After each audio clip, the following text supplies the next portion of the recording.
Pokemon Black and White are my favorite Pokemon games of all time. As of right now, the only way to play my forever save copy, which is this right here, is to play it on a DS like this. This is a Nintendo 2DS XL. You can also play it on like a DS Lite or whatever. And a lot of stuff happened while I was trying to create my forever save in Pokemon White. Oh man, look at this. This is probably where my main save file is going to be located, I think.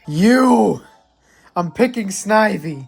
Snivy's coming home. Why I am doing this and what I hope to accomplish is, one, to have a full, complete Unova living dex, and also having a team that I can nickname and have an attachment to. I decided on a nickname for Snivy, and I decided to name him Cascade. Also, not only do I want to beat the champion, but I want to beat Cynthia. So if I talked about my actual team, my Panpour was legitimately good. Nobody likes the elemental monkeys in Unova, but I'm telling you that Panpour is legitimately a good Pokemon. He is not the best water type in the world, not the best water type in this game at all, but Panpour has legitimately been really good for my team, and he even took me through the champion battles. Also, when I was choosing my starter, I did pick Snivy because Snivy was the Pokemon that I least picked. I usually always either pick Tepig or Oshawott, and I know for a fact that I usually picked Oshawott so many times. I've had to play this game like a dozen times, and I've picked Oshawott most of the time. But I decided to go with Snivy this time and get attached to it. There are also two places in Unova that I really enjoyed, and I want to bring up Driftvale City for a second. Driftvale City has the best music in Pokemon, in my opinion. There is bar none, no better music than the music in Driftvale City.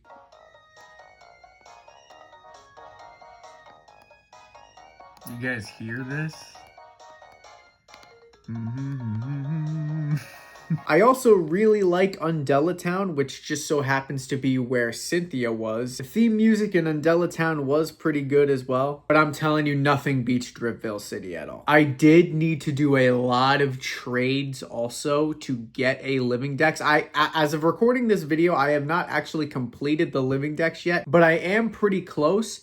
And I don't need any more version exclusives. I don't need any more trade evolutions. I just need to play my one game save file and level up Pokemon, which most of these Pokemon, their evolutions are insane and they take forever to evolve. But you know what? That's fine. If it takes me a while to do that, that's fine. That's what a forever save is for. A forever save is something that you come back to and get attached to for a while. So soon, eventually, I will have that completed Unova living dex. I also have not caught the legendaries fully. My legendary Pokemon have been traded over from other Unova games into my white save file. What I'm thinking is trying to shiny hunt most of them. I would like to shiny hunt Cobalion, Terrakion, and Virizion. I think I pronounced all those names wrong, but I could shiny hunt those three legendaries, and I would just have to soft reset. But like I said, in a forever save, that is a save that you're supposed to come back to years later and do stuff like that. Gym leaders. Oh man, the gym leaders.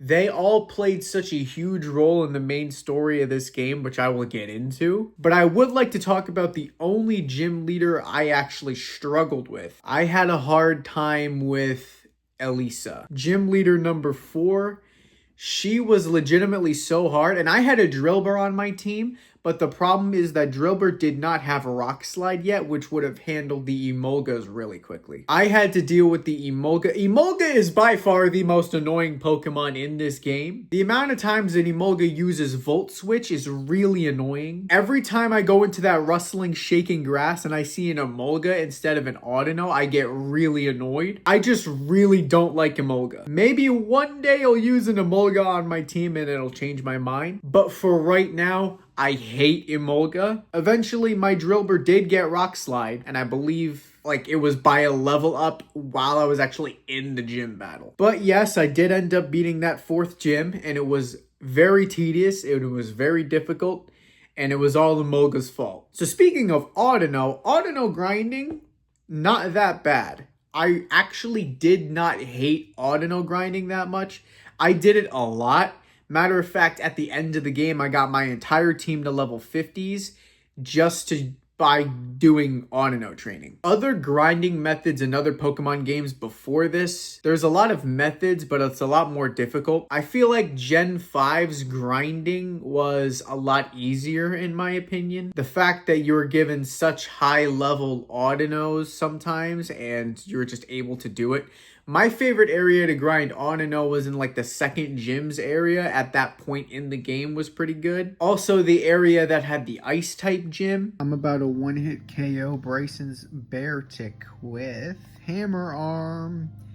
And now my Darmanitan is insanely overleveled. And then, of course, the end of the game, the final route you have before Victory Road was how I got my Pokemon to level 50. And I am saying I did not hate the grinding session that I had to deal with. Obviously, in the newer games, there's not really a need for grinding. It's just experience candies and stuff like that. But Gen 5, their grinding, in my opinion, I wasn't really too bothered by it. Okay, so now the story. So when it comes to Pokemon games, I put a certain level of Pokemon games in my favorites category, with Pokopia actually being up there. So there's a trend of like what my favorite Pokemon games have, and that is a good story. Pokopia, in my opinion, had a really good story. Pokemon Black and White 2 also had a good story, but the original Pokemon Black and White story, in my opinion, is the best story of a Pokemon game, period. And that is really how I got into Pokemon when I was younger. So I casually played Pokemon like when I was a kid and stuff like that, but Gen 5 got me to really get hooked on it. And I remember growing up with it, and I was just